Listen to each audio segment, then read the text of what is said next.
But it was, I think, because my mindset was that I'd lost something, and something was no longer there, and so everything seemed strange. But there's a lot of issue that comes into that aren't just about the deafness. But now, I think if you ask me now what the differences are now, there's not really that many.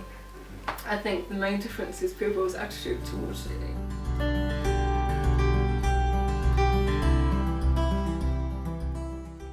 We met 27-year-old Suzi from Northamptonshire, who challenges communication boundaries rather than let them challenge her. We were inspired by her determination and outlook of life, even after completely losing her hearing at an early age. Really, that's changed interestingly over the last 6 years, how I experience people's attitudes then, how I experience people's attitudes now. And I think on how society's perception on deafness has changed quite a bit in that short space of time as well. So it was before, I think, because I was in the mindset of, I've lost something, I'm helpless with that, and poor me. So I kind of got the impression everybody else felt like that as well.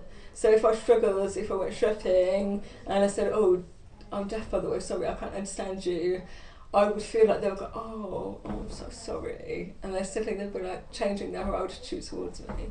And sometimes you do, it tends to be from people in the older generation though. But now you have very different reactions. I think part of that is because of my perception towards it as well. Now, being deaf is really no different to me as a person. I'm still the same person. I still talk just as much.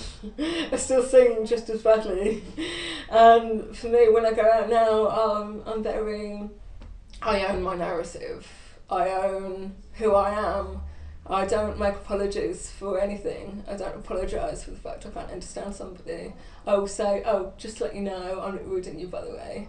And you get one of two reactions. You'll either have people go, oh, sorry, in a heartfelt way, I didn't realise. Or you have people that go, freak out, oh my god, and they go,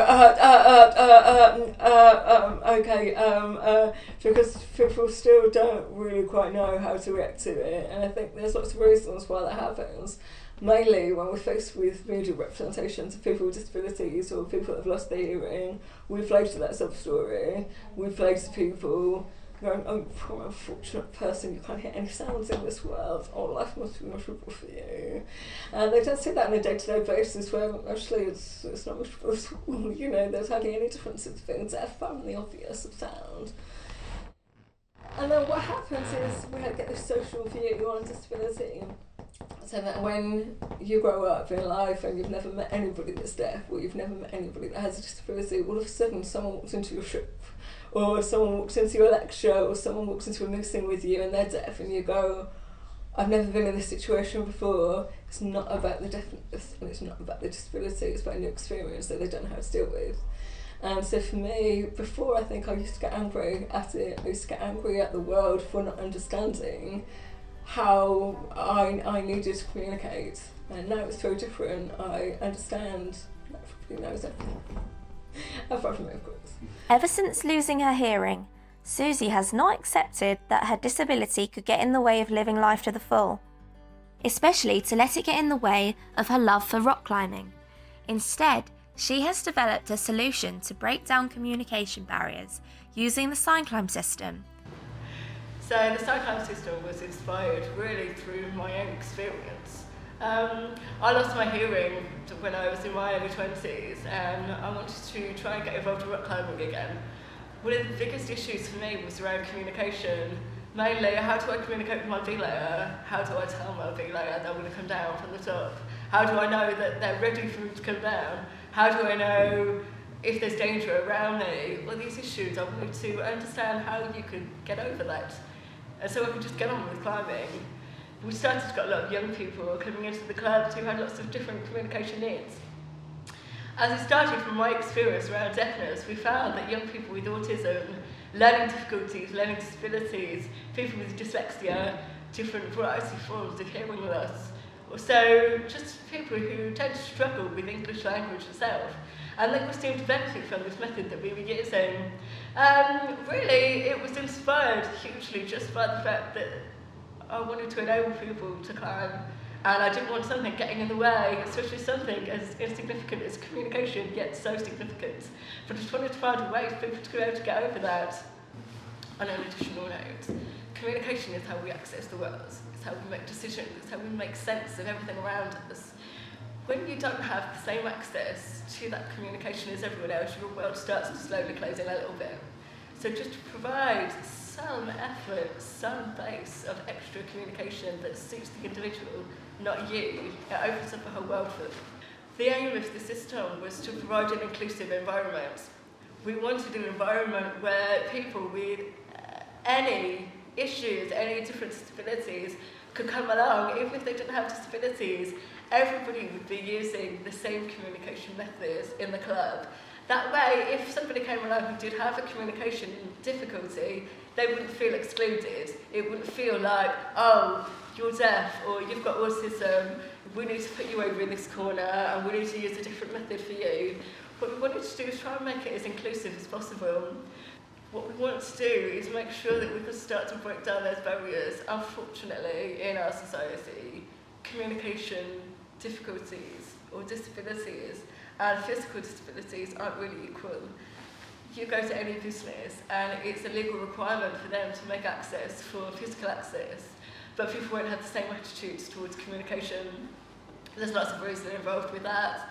But what we wanted to do was try and make sure that people with communication difficulties have some way of overcoming this barrier.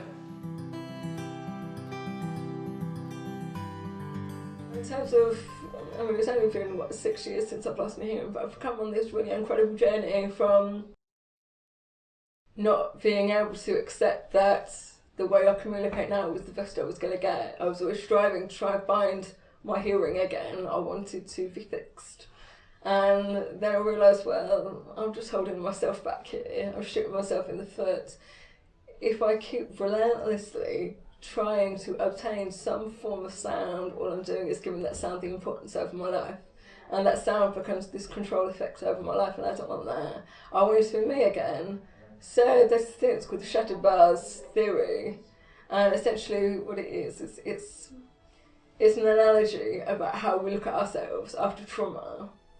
And so you imagine you've got this favourite vase. I mean, it means so much to you. Maybe your mother gave it to you before she passed away or something, and this holds a lot of meaning. You cannot be anywhere without this vase. And then what happened, an accident happened, it's smashed all over the ground, and you've got these pieces lying everywhere. All of a sudden, you feel like your life's falling apart.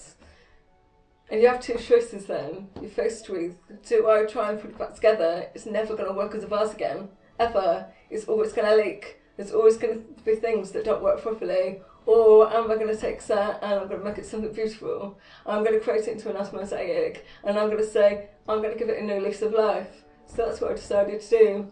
And I think in the different attitudes in both stages of life then, had different approaches to how it affected my everyday life. Now, I can honestly say it doesn't really. I have a fantastic amount of friends around me who are very much, they'll adapt to the situation that we're in. It's not about, oh, Suzi's my deaf friend, I need to sign with her, or I need to communicate with her well. It's, well, this is what Suzi needs. So it's nice to be that in that sort of environment. I'm very, very aware that a lot of deaf people don't have that. A lot of young deaf people don't have the fortune, the advantage of being in an environment where they get total communication, where they're accepted, because there's so much involved cognitively, politically, socially, everything within the family environment on their perspectives of their deaf child, how they grow up. You will be able to pick up so many magazines, you'll be able to see so many documentaries of people saying life as a deaf person is really hard. I would love to disagree with that. I think life as a deaf person is not hard. People make it hard. So for the deaf person, they're still just as capable as everybody else. The only thing that's missing is that sound. But we live in the 21st century. We live at a time where communication has never been so easily available to us. You've got email, Skype, Snapchat, WhatsApp, Facebook, Twitter, all of these things. There is absolutely nothing I can't do now thanks to technology. You know, so why is this attitude still there that's holding us back? we need to be able to catch up with the attitudes, and then day-to-day life will be so much easier for everyone then.